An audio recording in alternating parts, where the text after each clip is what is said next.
একটু আগান।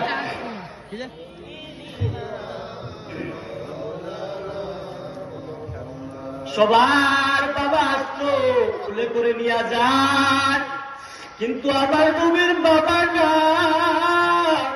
কই যাবে আমার মায়ার নবী?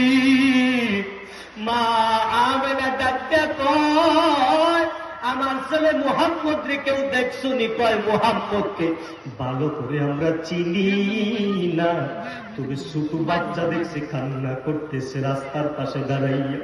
মা আমেনা দৌড়ে গিয়া দেখে আমার মায়ের নবী কান্না করতেছে।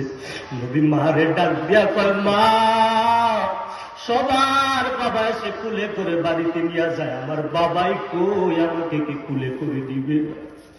মা আমেনা ডাক দিয়া কয়, বাবা মুহাম্মদ, তোর বাবা তুই দুনিয়াতে আসার আগে অন্ধকার কবরে চলে গেছে রে বাবা।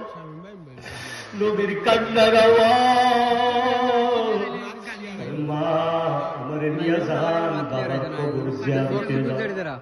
নবী আমার রওনা।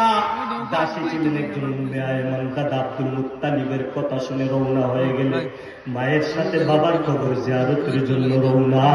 হঠাৎ করে মা আমিনা ডাক দিয়া বলে, সন্তান ওই যে তোর বাবার কবর। নবীজি কবর জিয়ারত করতেছেন, মা আমিনার পেটে ব্যথা শুরু হয়ে গেল। মা আমিনা ডাক দিয়া কয়, মুহাম্মদ বাবা তোর বাবার কবর জিয়ারত করছো? নবী বলছেন হ্যাঁ করছো। তখন মা আমিনা ডাক দিয়া কয়,